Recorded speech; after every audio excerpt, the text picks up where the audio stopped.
Hi friends, నమస్తే. Welcome back to our YouTube channel. ఈరోజు మనం పిక్సెల్లాబ్ యాప్లో మనం ఇచ్చిన టెక్స్ట్కి మనకు నచ్చిన కలర్, అంటే ఒక యాప్ యూజ్ చేస్తున్నప్పుడు రకరకాల కలర్స్ ఉంటాయి. వాటిని యూజ్ చేయకుండా మనకు నచ్చిన బ్యాక్గ్రౌండ్ని తీసుకొని దాన్ని టెక్స్ట్కి అప్లై చేయడం ఎలాగో ఇప్పుడు మన వీడియోలో తెలుసుకుందాం. ముందుగా మీ మొబైల్ ఫోన్లో పిక్సెల్లాబ్ యాప్ ఓపెన్ చేయండి. ఆ తర్వాత మీకు నచ్చిన ఒక టెక్స్ట్ని ఇవ్వండి. ఇక్కడ నేను నా ఛానల్ నేమ్ ఇస్తున్నాను. ముందుగా పిక్సెల్లాబ్లో టెక్స్ట్ ఇవ్వాలి అంటే కార్నర్లో ప్లస్ సింబల్ కనిపిస్తుంది. దాని మీద క్లిక్ చేసి టెక్స్ట్ మీద క్లిక్ చేయండి. తర్వాత పెన్సిల్ సింబల్ మీద క్లిక్ చేస్తే మనకి ఇంటర్ఫేస్ ఈ విధంగా కనిపిస్తుంది. ఇక్కడ మనకు నచ్చిన టైటిల్ ఏదైనా కానీ ఇవ్వచ్చు. సో నేను ఇక్కడైతే ప్రియా టెక్ అండ్ ఇన్ఫర్మేటివ్ అని చెప్పేసి నేను ఇక్కడ ఒక టెక్స్ట్ అయితే ఇచ్చాను. ఇది మన ఛానల్ నేమ్. సో ఇలా ఇచ్చి ఓకే బటన్ మీద క్లిక్ చేస్తే అది ఆ టెక్స్ట్ అనేది అప్లై అవుతుంది. నేను ఇచ్చిన ఈ టెక్స్ట్ని సెంటర్లో ఉంచాలనుకుంటున్నాను. సో దానికోసం సెంటర్కి డ్రాగ్ చేశాను. అదేవిధంగా స్క్రీన్ మొత్తం డ్రాగ్ చేస్తే ఈ విధంగా అయితే డిస్ప్లే అవుతుంది. ఒక టెక్స్ట్ మనకు నచ్చిన విధంగా నచ్చిన ప్లేస్లో ఎక్కడైనా అడ్జస్ట్ చేసుకోవచ్చు.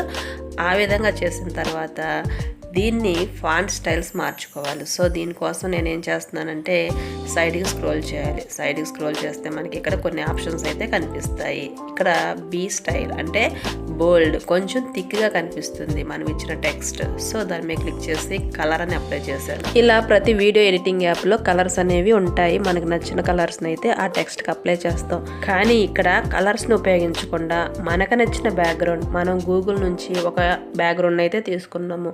ఫర్ ఎగ్జాంపుల్ మనకి ఒక ఫ్లాగ్ కలర్ కావాలి, ఇండియా ఫ్లాగ్ తీసుకున్నాం. ఆ కలర్ అనేది ఈ పిక్సెల్లాబ్లో మనకు నచ్చిన విధంగా టెక్స్ట్కి అప్లై చేయొచ్చు. ఫ్లాగ్ కలరే కాదండి, గూగుల్లో మనకు నచ్చిన ఏ బ్యాక్గ్రౌండ్ అయినా సరే మనం తీసుకొని దాన్ని మన టెక్స్ట్కి అయితే అప్లై చేయొచ్చు. ఒకవేళ ఫ్లవర్స్, నేచరు, సన్ను, ఇలా ఏ బ్యాక్గ్రౌండ్ తీసుకున్నా ఆ టెక్స్ట్కి అనేది మనం అప్లై చేసుకోవచ్చు అండి. దీనికోసం మనం పిక్సెల్లాబ్లో టెక్స్చర్ అనే ఒక ఆప్షన్ ఉంటుంది. దాని మీద క్లిక్ చేయండి. క్లిక్ చేస్తే మనకి ఇంటర్ఫేస్ ఈ విధంగా అయితే కనిపిస్తుంది. చూడండి, ఇక్కడ బాటంలో టెక్స్చర్ అనేసి ఒక ఆప్షన్ అయితే వస్తుంది. దాని మీద క్లిక్ చేయండి. ఆ తర్వాత నో టెక్స్చర్ సెలెక్టెడ్ అని ఉంది. సో దాని మీద క్లిక్ చేస్తే మన గ్యాలరీ ఓపెన్ అవుతుంది. దానిలో మనకు నచ్చిన ఒక బ్యాక్గ్రౌండ్, అది కూడా నేను గూగుల్ నుంచి డౌన్లోడ్ చేసుకున్న ఒక బ్యాక్గ్రౌండ్ తీసుకున్నాను. దాన్ని ఈ టెక్స్చర్కి అప్లై చేశాను.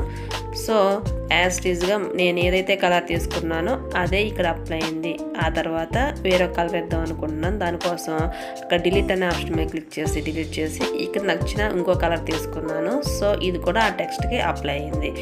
ఈ విధంగా మనకు నచ్చిన బ్యాక్గ్రౌండ్ని మనకు నచ్చిన టెక్స్ట్కి అప్లై చేసుకోవచ్చు. వద్దనుకుంటే డిలీట్ ఆప్షన్ ఉంటుంది, దాని మీద క్లిక్ చేసి డిలీట్ చేసుకోవచ్చు. మరలా ఒకసారి చేద్దాం. టెక్స్చర్ మీద క్లిక్ చేయండి. ఇంటర్ఫేస్ ఈ విధంగా కనిపిస్తుంది. ఇమేజెస్ మీద క్లిక్ చేయండి. మన గ్యాలరీ ఓపెన్ అవుతుంది. అక్కడ మనం డౌన్లోడ్ చేసి పెట్టుకున్న కొన్ని ఇమేజెస్ అయితే కనిపిస్తాయి. సో దాని మీద క్లిక్ చేసి టిక్ మీద క్లిక్ చేస్తే మన టెక్స్ట్కి అనేది అది అప్లై అయిపోతుంది. అదేవిధంగా మనకు నచ్చిన ఏ బ్యాక్గ్రౌండ్ అయినా సరే ఆ టెక్స్ట్కి అనేది ఈ విధంగా అప్లై చేసుకోవచ్చు. సో ఇది ఫ్రెండ్స్ సంగతి. నేను ఇచ్చిన ఈ ఇన్ఫర్మేషన్ మీకు నచ్చిందని నేను భావిస్తున్నాను. ఈ వీడియో నచ్చితే లైక్ చేయండి, మీ ఫ్రెండ్స్కి షేర్ చేయండి. ఇలాంటి ఇంట్రెస్టింగ్ అప్డేట్స్ గురించి మన ఛానల్ అయితే వెంటనే సబ్స్క్రైబ్ చేసుకోండి. Thanks for watching.